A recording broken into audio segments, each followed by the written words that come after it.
بسم الله الرحمن الرحيم. رب اشرح لي صدري ويسر لي أمري واحلل عقدة من لساني يفقه قولي.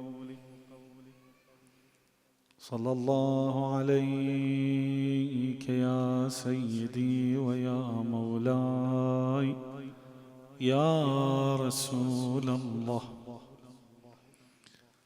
صلى الله عليك يا سيدي ويا مولاي يا ابن رسول الله. صلى الله عليك يا أبا عبد الله سيدي يا رحمة الله الواسعة ويا باب نجاة الأمة ويا عبرة كل مؤمن ومؤمنة غريب يا مظلوم كربلاء.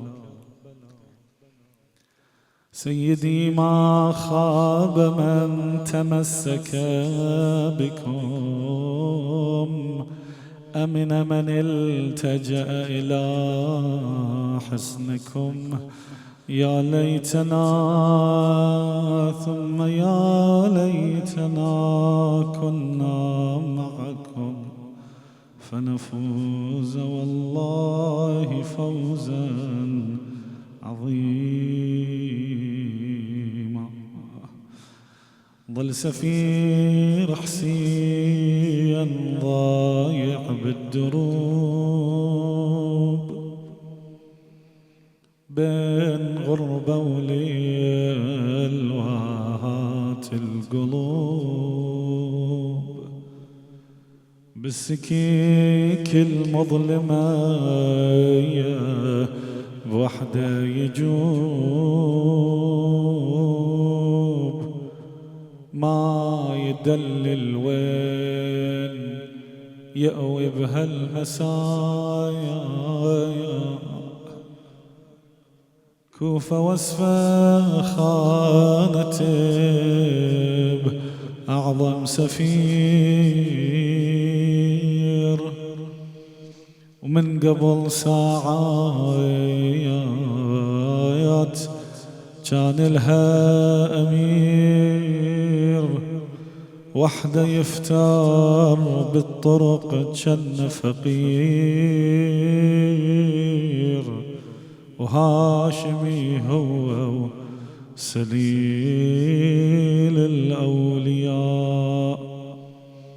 قال الله العظيم في محكم كتابه الكريم بسم الله الرحمن الرحيم ولقد صدقكم الله وعده إذ تحسونهم بإذنه حتى إذا فشلتم وتنازعتم في الأمر وعصيتم من بعد ما أراكم ما تحبون منكم من يريد الدنيا ومنكم من يريد الآخرة.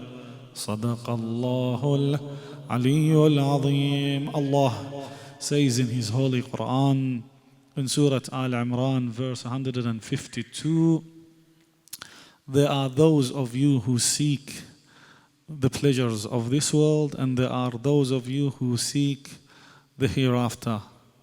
صدق الله العلي العظيم. عطروا مجالسكم بذكر محمد وآل محمد.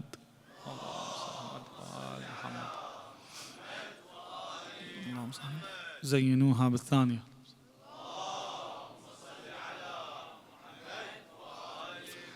نوروها بالثالثة.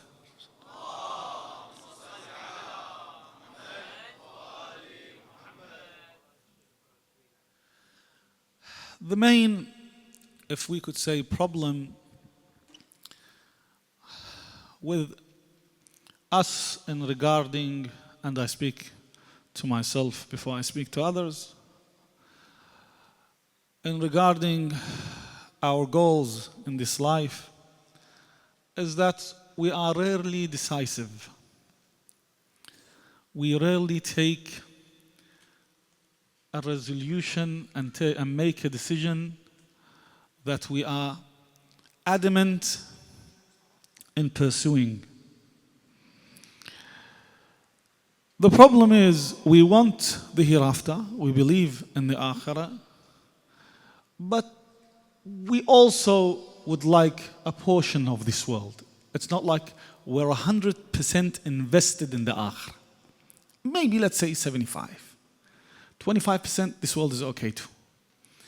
So this undecisiveness, this wariness, this wavering, this swaying of thoughts, should I choose the akhirah or should I choose the dunya now? What's the better choice?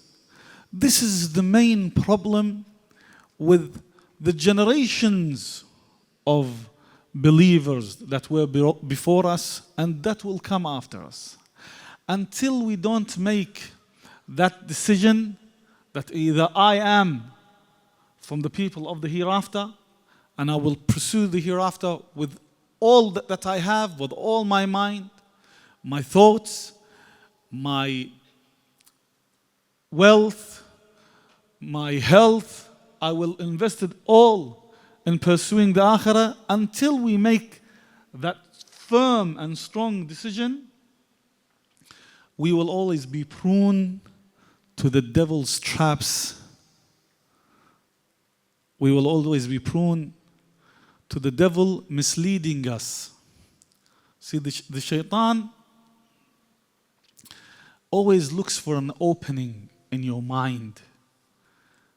He looks for an opening to get inside and starts tricking you. He starts playing mind games. That's what the shaitan can do. He's so weak that he can only play mind games on you. Iblis is weak. He can't control you physically. إن كيد الشيطان كان ضعيفا. Iblis, the only thing he can do is do what we call waswas. Is start trying to convince you while in your head to do his bidding. But other than that, he's weak. He can't control you physically, take control of your body and lead you to the sin. But he can play mind games like he did with Adam. He said, go eat from the tree. And then he saw that Adam was not convinced. And Adam said, Allah didn't allow it. And he said, Wallah, Allah allows it. So Adam, salamullah alayhi, ala nabiyina wa alihi alayhi wa salatu salam, didn't expect that there would be someone that would swear oath in God's name while lying. He didn't have experience. He's the first human being on this earth. So he didn't expect this. So this is what Iblis does. He plays mind games. But he can only play mind games with you when you have a weak mind. See, Iblis will never come and tell you, eat manure. Why? Because your mind and your decision in not eating that is firm. Would you eat it? If someone came and told you to eat manure. So no, it's dirty. Yuck. I wouldn't eat that. Why? Because it's clear to you how disgusting that is. So you know that you shouldn't do that. But when you start shaking, wavering, swaying, that's when he comes and takes hold of your mind and tries to convince you that what you are doing is good. This is not going after the hereafter, this world. This is not worldly pleasure. You want this for the sake of God. When you please yourself, when you feel good, then you can pray more. Then you have the energy. It motivates you. This is how he does it. He's a trickster. He's low-key. He knows how to play mind games. La'natullah alayhi. Ahl al-Bayt try to give us this basira, to know where the road leads us and which road should we take. Which road should we take? To success, to eternal salvation, and which road should we leave? See, one of the tricks of Iblis is bringing up this ayah. Some people read this ayah and they interpret it wrongly. We have an ayah in the Quran that says, وَلَا تَنْسَ نَصِيبَكَ مِنَ الدُّنْيَا. And don't neglect your portion of this world. So lots of people come and say, see, Allah Azza wa Jal doesn't have a problem if we acquire worldly pleasure. That's not a problem. He says, don't neglect your portion of this world.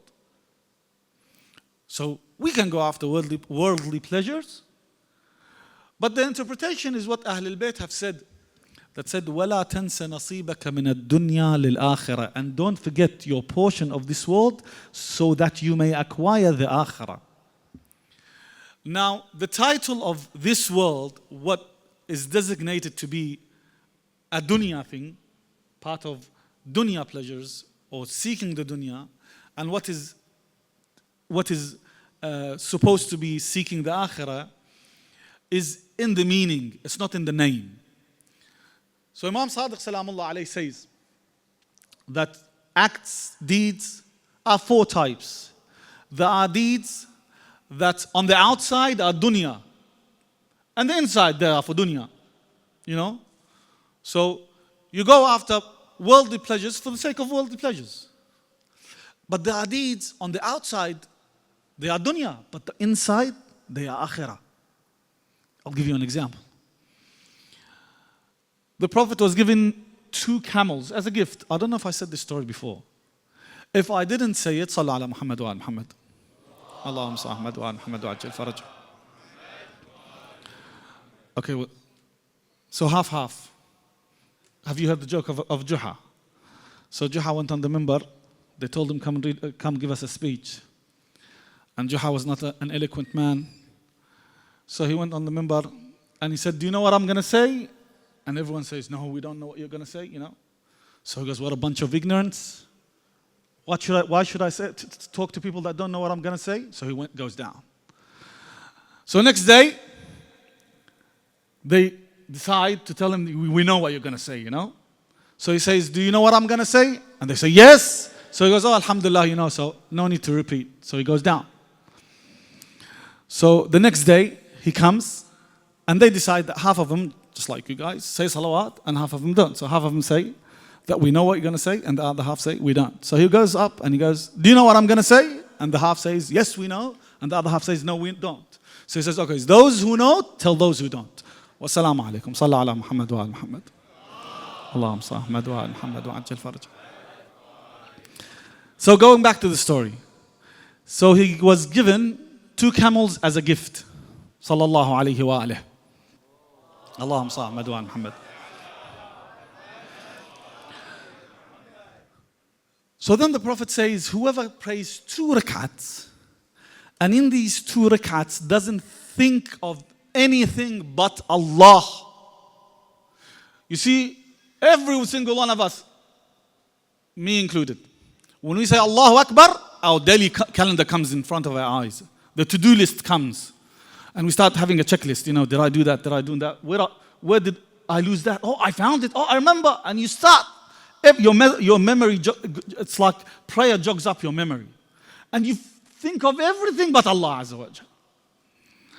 So remember when I told you about a few days ago about being a true worshipper and God wants a true worship, true worshipping?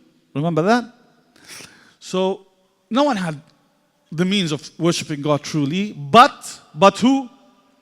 But Amir al-Mu'mineen salamullah alayh, ma ashraka billahi tarfat ayn. He didn't do shirk even for a blink of an eye, for a fraction of a blink of an eye. So he came and he said, Ya Rasulullah, I'll do that. I'll pray 2 rakats. It's easy. Amir al-Mu'mineen, not only in prayers, in his whole life he doesn't think of anything but Allah Azza wa Jal. So by default, he's one. It's like it was his. So he came and he said, I'll do it, Ya Rasulullah, no worries. And he prays. And when he finishes and says, Allahu Akbar, Allahu Akbar, Allahu Akbar, Jibreel comes down. For the sake of the crying baby, Sallu ala Muhammad wa ala Muhammad.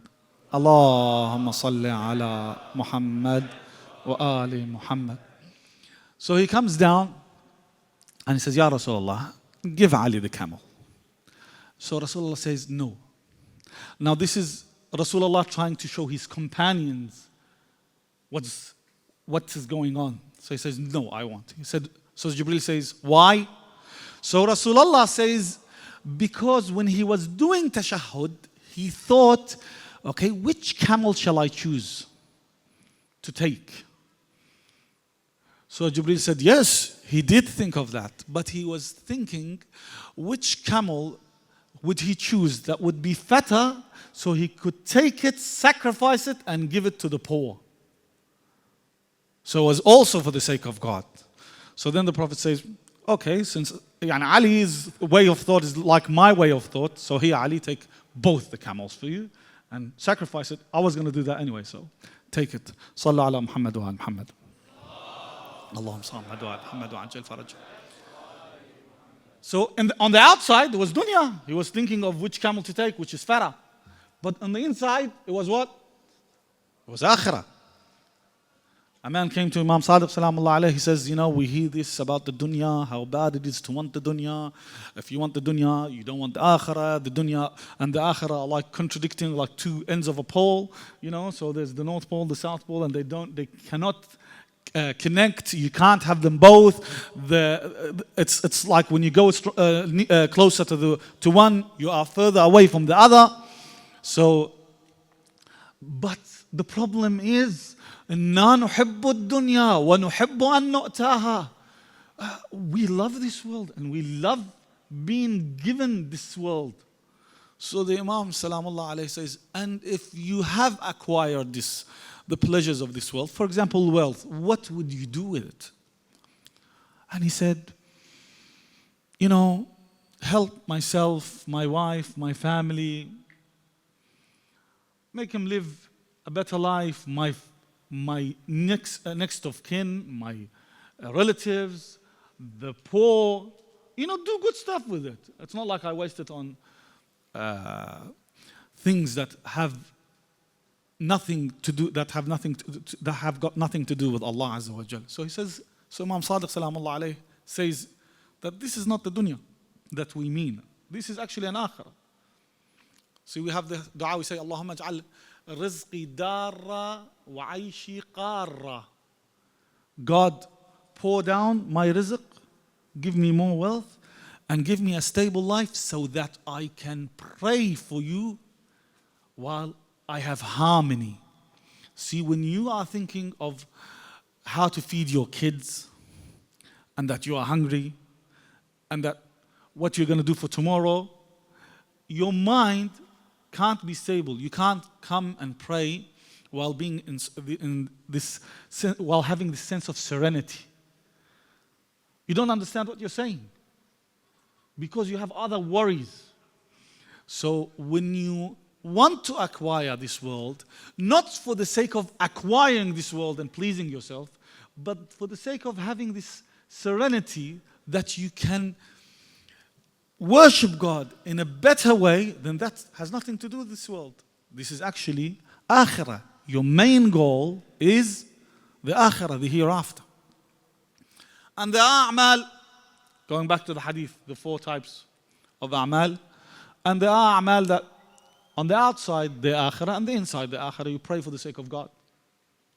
On the outside, whoever looks at it, it's a prayer. On the inside, it's also a prayer. But the a'mal that look on the outside as if they are for the sake of God, you give money to the poor, but you're boasting, you're showing off, you don't actually care.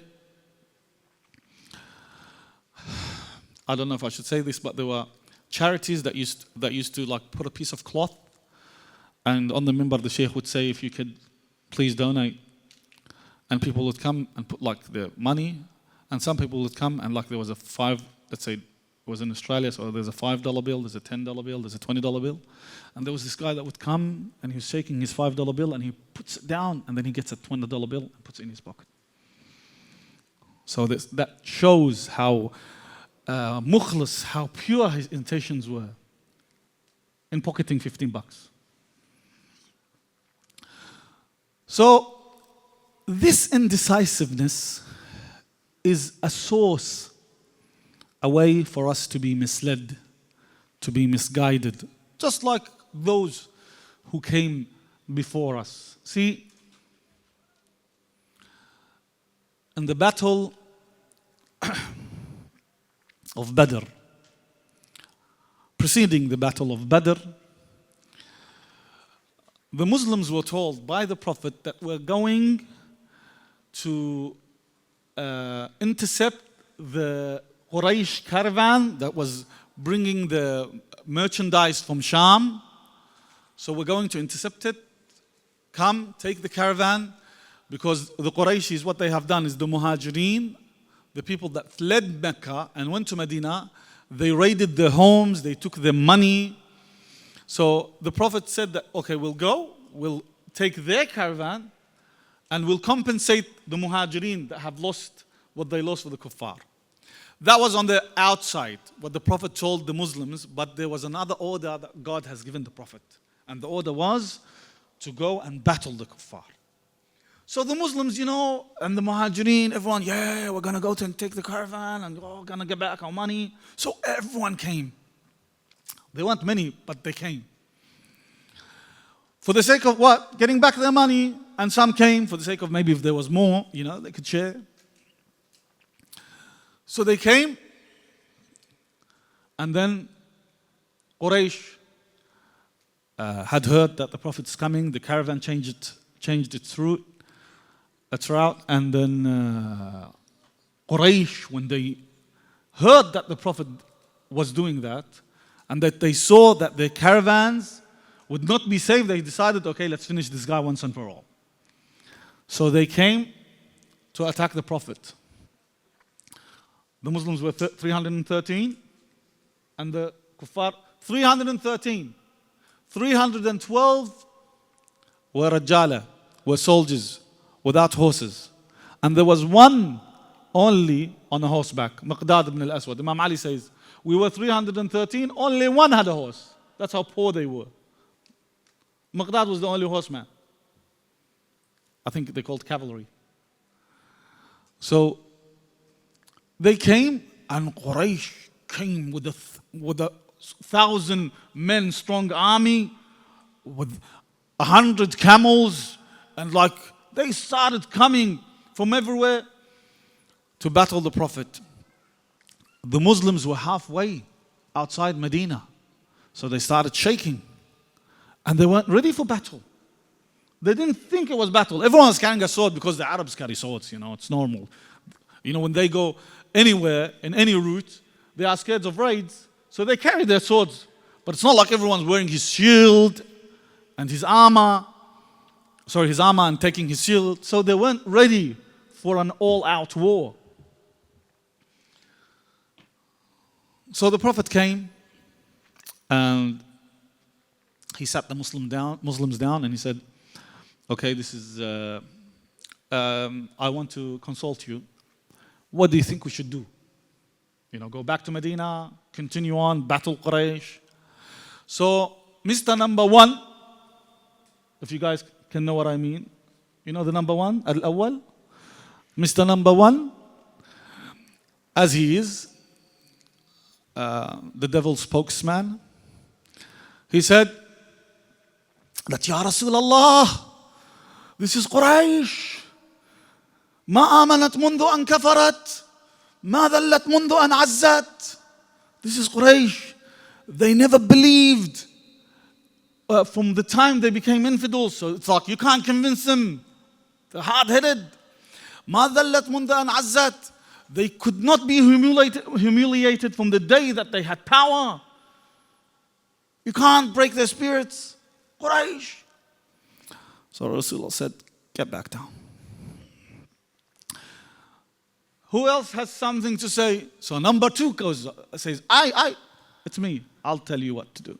And he said, Ya Rasulullah, I think number one was right. Don't lead us to our deaths. So Miqdad says, Ya Rasulullah, we won't tell you what the people of Moses told Moses, اذهب أنت وربك فقاتلا إنا هنا قاعدون. Go you and your Lord, fight. We will stay here safe. We will tell you, اذهب ونحن معك قاتل بنا. And he sat down. And the Prophet said, I still want to consult you. All the previous guys that spoke were from the Muhajirin. But the majority of his army were from what? From the Ansar. Here, the pious, the righteous, the great man, Sa'd ibn Mu'adh, salamullah alayh, got up. He said, Ya Rasulullah, I think you want to hear our point of view. You mean us by this? He says, yes. He says, Ya Rasulullah, I think you told us you came out for a reason, but you have been ordered something else. This guy was smart. And he says, yes. So he says, Ya Rasulullah, take from our wealth what you want and leave what you want. And by God, what you take from us pleases us more from what you leave. Ya Rasulullah, لو خضت البحر لخضناه معك. If you want to go with us into the seas and invade the seas, we would invade the seas with you. We'll go with you. We wouldn't care. See the guy? He's made his decision. This is my prophet. I follow him to death. That's a guy with firm belief that knows what he chose. He wants to go to heaven. And the road to heaven starts with listening to the Prophet sallallahu alayhi wa alihi wa sallam. Allahumma salli wa ala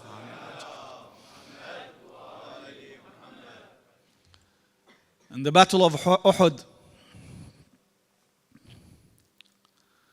there was, when the Prophet came to battle the mushrikeen, see, it's these, the problem is those who haven't made their decisions. Islam loses when the majority of Muslims haven't decided whether they want to be true Muslims or they want to be hypocrites. So in the battle of Uhud, when the Prophet came, there was a pathway through the mountains that the kuffar could take. They could go from behind the mountains and come from the rear and attack the Muslims from the rear. So the Prophet, in order to prevent them from being rear-ended and attacked from behind, he ordered 50 of the best archers to stand guard on the start of the opening of the pathway. And the leader, he appointed the leader, a true Muslim, Abdullah ibn Jubayr, salamullahi alayhi. So Abdullah ibn Jubayr, he's sitting down, and the Prophet told him, he said, if you see them, that they have, if you see us, that we have conquered them, and that we had made them reach the outskirts of Mecca. So we were victorious, and they fled till they reached Mecca. Do not come down. Stay there. Do not come. And if you see us failing, losing, until they have pushed us back to Medina, don't come to our aid. Stay put. So the start of the war, I don't know if the time allows for me to continue in a bit of detail. If you want me to go into detail, Sallallahu ala Muhammad wa ala Muhammad. Allahumma salli wa ala Muhammad wa ala. That's a good salawat. We'll continue. So, the kuffar came at the start of the battle, and the banner holders were all from the tribe called Abdud Dar. The tribe of Abdud Dar. Talha ibn Abi Talha, the son of Abi Talha, came and he called for battle. He said, who will battle me? And he had the banner with him. So Imam Ali said, I'll go. So he went. They clashed swords, The first hit, Imam Ali defended himself with his shield, and then he went for the hit, and he hit the knees of Talha bin Abi Talha. So he fell down to the ground, his knees were cut off, and Imam Ali came to kill him, and he said, please, by our kinship. From far away we're cousins, so by our kinship, don't kill me. So Imam Ali left him, being Imam Ali, being the honorable man he is. So he left him be. The Muslimin said, why did you leave him? He said he's going to die anyway. From his blood that's spilling, from blood loss. So, and then another man from Abd-Dar takes the banner. And Imam Ali comes again and kills him. And another. 9 people from Bani Abd-Dar. They take the banner, and it's all Imam Ali who puts them down. Until one of the slaves of Bani Abd-Dar took the banner, and Imam Ali again put him down. So the Muslims at the start of the war, they were what? They were victorious. They pushed the kuffar back. And the kuffar were running away for their lives. And the Muslims were so poor to the extent, I want to give you the atmosphere of what was going on in the Muslims' head. They were so poor in the start of Islam, in the first years of Hijrah, to the extent that some Muslims didn't have a cloth to cover the awrah. So they would they would dig up holes, and they would stay in these holes because they didn't have something to cover themselves up. At the start of Islam, because the Muslims, the ones that came to pray with the Prophet, some of them had only a piece of cloth that would cover only their private parts. The Prophet ordered the woman that until the men get up from ruku', until you make sure that they have all gotten up, you have no right to raise your heads. Why? Because when they used to bow down, their back end would show a bit. Because how small the garment was. It was only for covering their private parts. That's how poor they were. So when the Muslims pushed back the kuffar, and the kuffar are running, and when you want to run fast, you leave your sword behind, you leave your shield behind, and they're all worth money. So the Muslims were collecting it. Everyone's taking a sword, everyone's taking a shield, and the guys on the top of the mountain, they're seeing what's going on, and they're going, where's our share? Everyone's taking everything. And everyone wants a share. So they said to Abdullah ibn Jubair, let's go down. Let's collect the spoils of war. There's going to be nothing left. Look at Fulan, he has 3 shields with him. Fulan has 4 swords. That's 500 dirhams. So they were all, in a state of anxiety. There's going to be nothing left, and we're poor money. And so Abdullah ibn Jubair says, no, we stay put. That's what the Prophet ordered us to do, and we're not going to move an inch. So Abdullah ibn Jubair is standing, and then slowly, man by man, they were 50. Man by man, they started leaving their posts and joining the Muslims. Until Abdullah ibn Jubair was left with only 12 of his archers. And that's when Khalid ibn Walid came from the back. And what? And came straight, re-ended the Muslims, and the war was lost. See, these people, they haven't made the decision that they want the akhirah. If they had made the decision, they would have listened to what the Prophet ordered them to do. That's what Imam Hussein salamullah alayhi said. He said, "An-nasu abidu dunya." These people, on the day he heard that Muslim salamullah alayhi was killed, he said, "An-nasu abidu dunya." People are the slaves of this world, of the pleasures of this world. وَالدِّينُ لَعِقٌ عَلَىٰ أَلْسِنَتِهِمْ. And religion is something that they only talk about. فَإِذَا مُحِّصُوا بِالْبَلَاءِ. When tragedy befalls, when God tests them, you would not find lots of believers. Only a few would remain. And that's That was the problem that Muslim ibn Aqil, salamullahi alayhi, faced. See, Muslim ibn Aqil, or the people of Kufa, the first people that sent their messages, their letters to Imam Hussein were the good guys, were the mu'mineen. So before, they didn't have lots of papers, lots of parchments. So there was one parchment, the one letter that people would agree on what to write, what the content of the letter would be. They would write it down, and those that were in favor of what the letter stated, they would just sign it, seal it.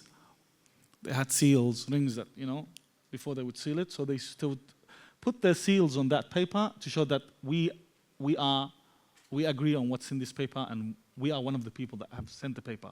We don't want to send everyone shouldn't send an individual copy. So the first letter that actually went to Imam Hussein was signed by Sulaiman ibn Sarad al-Khaza'i, Habib ibn Mudahar, Muslim ibn Awsaj, Salamullah alayhim, Mukhtar al-Thaqafi, and those mu'mineen. So they sent the letter. Then the people of Kufa heard that, these guys have sent letters to Imam Hussein, so let us send a letter. Ibn Ziyad is a bad guy. The wali of Kufa at that time wasn't Ibn Ziyad. He came out later. Bani Umayyah are bad people. The wali is bad. Hussein ibn Ali, salamullah alayh, the just man. So let us also send letters. And then they started sending, and the last letter was sent from Muhammad ibn al-Ash'ath, Hajjaj ibn Abjur, Shabath ibn Rab'i, all these guys that actually fought against Imam Hussein in Karbala. But at the start, when they saw that everyone's sending letters, and they thought that maybe Imam Hussein prevails and wins, they said, okay, let's send a letter just in case he wins, he becomes the Khalif, and we'll say, yeah, we were one of your people, we wanted you to come and lead. So we would have a share in the new kingdom, in the new era of Al-Hussein ibn Ali. Salamullah alayhi. These are people that show that they want the akhirah, but they actually want the dunya. Indecisiveness. Muslim ibn Aqil came. Okay. There's an emergency announcement.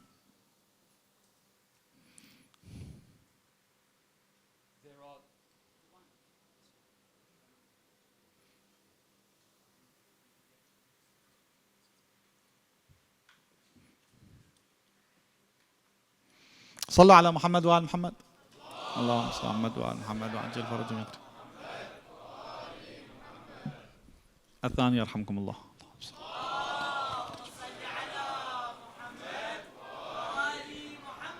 الثالث على حب الحسن والحسين.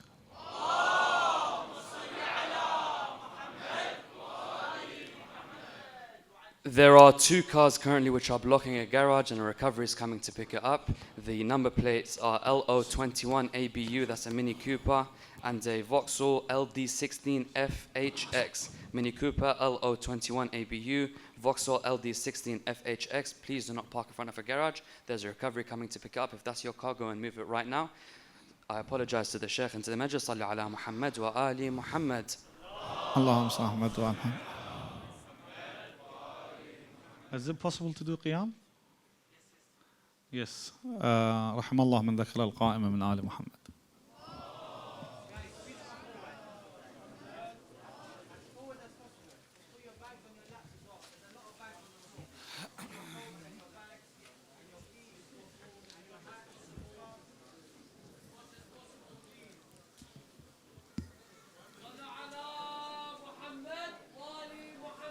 اللهم صل على محمد وعلى محمد.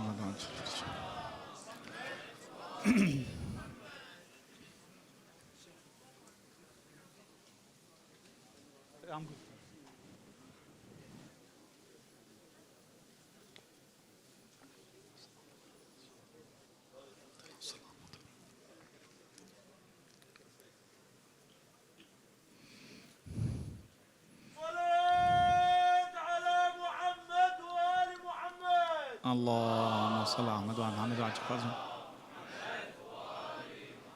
Did the sisters perform qiyam? I didn't notice. If they haven't, please perform qiyam. There are sisters entering, and I think you can make some space for them. So The people of Kufa, they followed Muslim ibn Aqil, they paid allegiance to Muslim Aqil, but not for the sake of Allah Azza wa Jal. They did the bay'ah for the sake of bettering their lives. So the main goal was to better their lives. So when your main goal is bettering your life, and then you discover that either you die with Hussein ibn Ali salamullah alayh, or you just stay put. So you stay put because you wouldn't care. Your main goal is not dying for Hussein ibn Ali salamullah alayh. You're not going inside this for the sake of Allah Azza wa Jal. 18,000 men paid allegiance to Muslim ibn Aqil salamullah alayh. But when they thought there was a threat coming from Sham, see, Ibn Ziyad was mischievous. Ibn Ziyad, in one of the days of Kufa when he first came, he actually barricaded himself in the palace of Kufa because he was under siege from the army of Muslim ibn Aqil. He was the weak man here when he first came. Ibn Ziyad was 21 years old, but he was cunning. So he sent some slaves to the outskirts of Kufa, but with lots of drums, and they started banging the drums. And you know, usually when an army comes, they come with drums banging, you know. And he started spreading the word that what? That the army of Sham is coming, you know, the main army. So pay heed, be afraid. And that's when Muslim Aqil, salamullah alayh, was praying in the masjid of Al-Kufa. He was praying the prayer of Maghrib, salamullah alayh, and he had lines and lines of people praying behind him. And then word spread that the army of Sham is coming. And then the mother would come to her child and she would say, why do we enter in this battle? We have nothing, we have got nothing in this. We have invested nothing. It's a battle between two pharaohs, Bani Hashim and Bani Umayyah. See? They don't see it as a battle between good and evil, between Allah and the shaitan. No, they see it as a battle for the caliphate, for ruling, for a kingdom. The mother would come, tell her son, leave it, you know, who cares? The wife would come, she would say, it's a battle between Bani Hashim and Bani Umayyah were enemies from the start, you know. Let them sort it out together. And slowly, slowly, people started leaving Muslim ibn Aqil. He prayed his Maghrib, he looked behind, and he saw that there were only a few lines left. And then he prayed the Isha. He looked behind. There were only 3 individuals. He got up. He went to the gate of Masjid al-Kufa. He went to where his horse was. And then he looked behind and there was no one. You know, Muslim ibn Aqil left Kufa for 20 years. Imam Ali died on the 40th of the Hijrah. And Muslim ibn Aqil was killed on the 60th, the end of the 60th of the Hijrah. So there was 20 years. He didn't know Kufa. Kufa was a strange place to him. So he was lost. He started walking in the alleys, trying to find someone to lead him the way, where to go, where to find a safe house. And he hadn't eaten from the morning. So he was hungry, he was thirsty. And it's not like you find tap waters in abundance in Kufa. So he was walking and everyone had shut his door. Everyone was afraid that Muslim might take refuge in his home and that Ubaydullah ibn Ziyad would consider him an enemy. So everyone had shut his door. So Muslim salamullah alayhi started walking lonely in the alleys of the Kufa. until he reached home. He saw a lady waiting outside. He came close, being the chivalrous man he is, being the gentleman he is. He came just a few steps away and stood while he bowed his head down. Taw'a, this faithful lady, saw Muslim, a strange man. She became weary, she became afraid, so she went inside, back inside. She waited for a few minutes. Okay, if he's a passerby, he would go by that time. She came back outside and she saw Muslim still standing there with his head bowed down. She said, Ya Abdullah, oh the slave of Allah, why are you standing at my doorstep? So Muslim Salamullah alayhi says, Ya Amatallah, inni atshan. I am thirsty. So she goes inside, brings him water. She hands him the water. He gets the water. He drinks, and then he gives it back. She goes back inside, hoping that if she comes back, he wouldn't be there. She comes and she sees Muslim still standing, not knowing what to do, confused. She says, Ya Abdullah, ama sharibta al-ma, did you not drink the water? He replies, yes. She says, then what are you doing standing on my doorstep? I don't permit it for you. It's haram for you to stand on my doorstep. I'm a widow, I'm a lonely lady. So Muslim, go back to your family, go to where you belong. So then Muslim starts weeping and he says, Amat Allah, ليس لي بهذا المصر أهل ولا عشيرة. Oh lady, I don't have family in this city. She says, where are you from? Who are you, oh stranger? He says, أنا مسلم بن عقيل, أنا سفير الحسين. يقل لها عيلة مستديرة, أنا لا أهل عندي ولا عشيرة. أنا مسلم الفاقد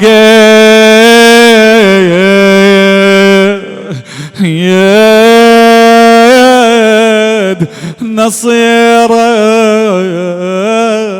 ومثل خيرتي ما غدت خيرة. When she heard he's Muslim, he's the nephew of Imam Ali, he's Imam Ali's son-in-law, his wife is Ruqayya, the daughter of Imam Ali, the sister of Imam Hussein. She says, you're most welcome, come inside. She gives him a room, he stays in that room, and Taw'a says, I bring him food, I want him to eat, and I see him praying the whole night. Until it was near dawn, I came to him. I said, Muslim, I'm hearing the sounds of horses' hooves. I'm hearing the sound of an army outside. I fear that they have come for you. So he tells her, do not worry. I took a nap just before dawn, and I saw Amir al-Mu'mineen and my uncle Hamza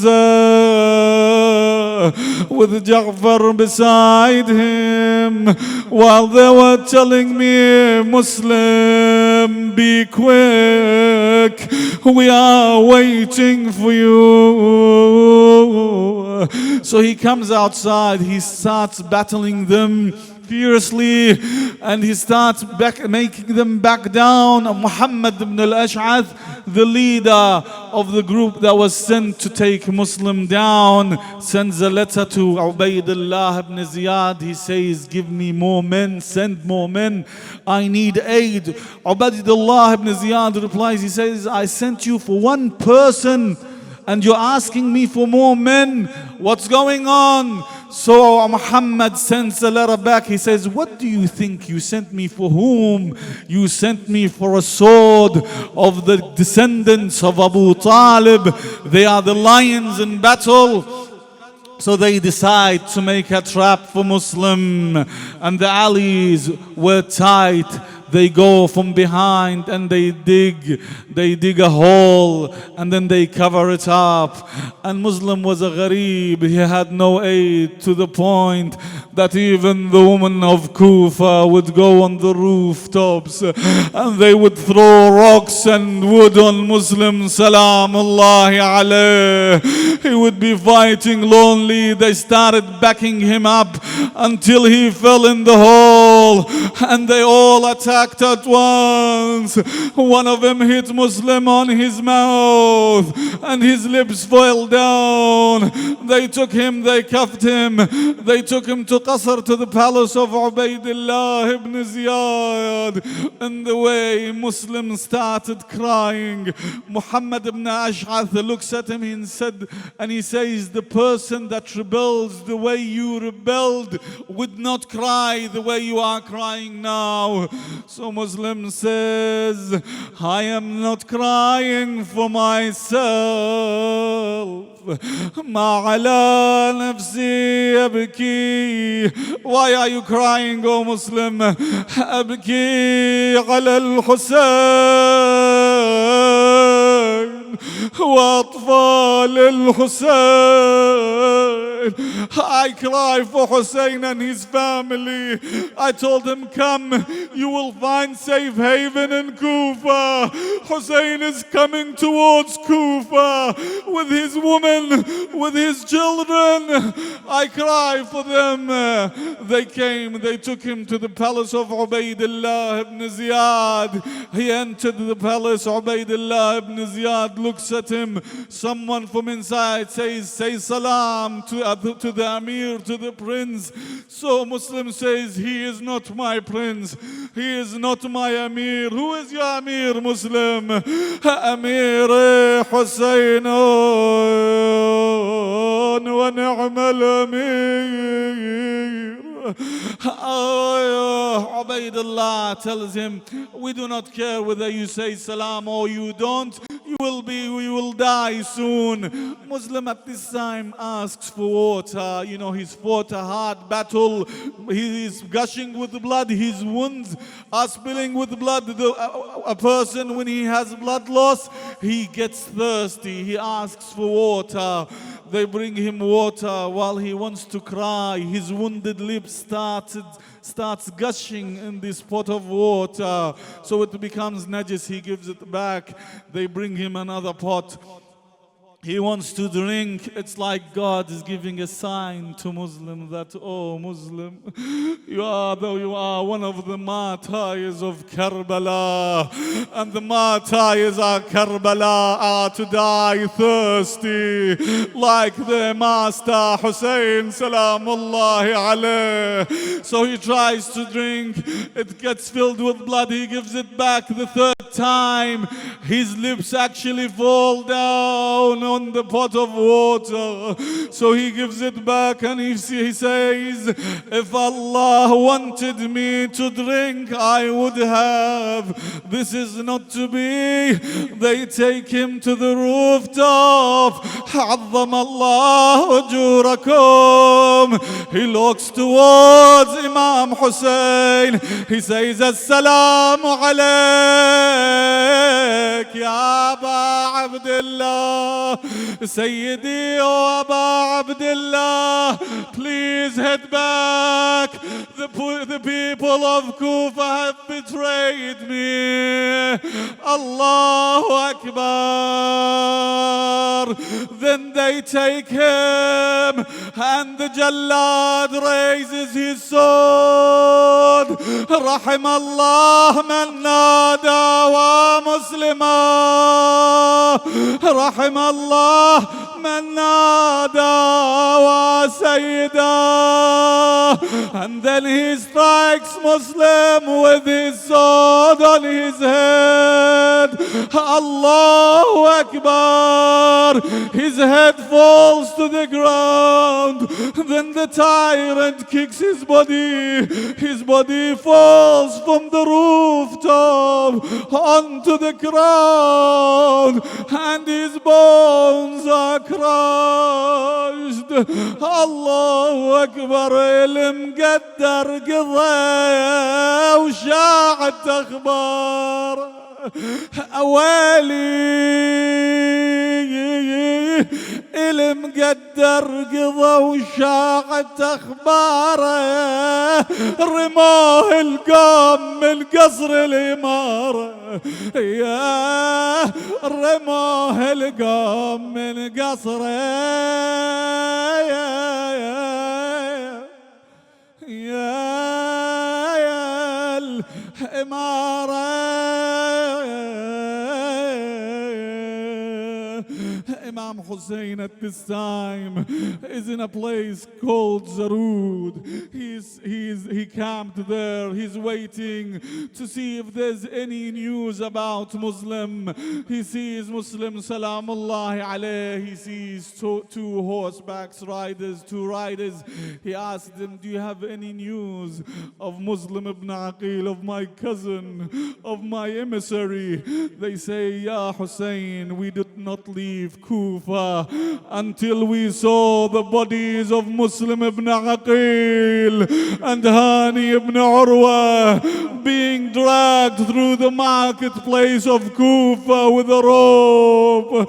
Allahu Akbar. Imam Hussein sits down. He tells the people, the sons of Aqil, Muslims' brothers, Muslims' nephews, he says, it is enough that you have given a martyr in this cause. You can go back. When they heard this, the brothers of Muslim took their turbans, they threw it to the ground, and they said, oh Hussein, how could you say this? Do you want us to live after you? قبح الله العيش بعدك. May the life after you become full of misery. Oh Hussein, we will not leave you, Sayyidi. So Imam Hussein says, call Hamida, call me Muslim's daughter, call me my niece. They call his niece Hamida. He takes her, he puts her in his lap. He starts wiping her head. She looks at him. She says, oh Uncle Hussein, what are you doing? This is what they do to orphans. Have you heard anything about my father, Muslim? So Imam Hussein says, oh my loved one, I am now your father. And my daughters are your sisters. أهلا تقضي نحبا فكم في زرود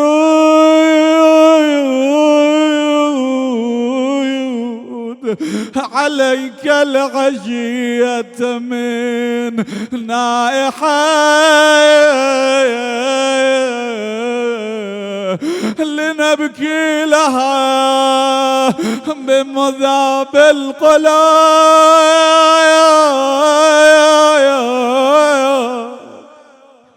فما قدر أدمغنا المالحة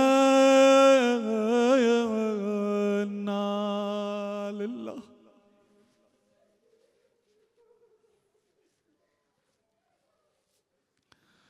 وإنا إليه راجعون.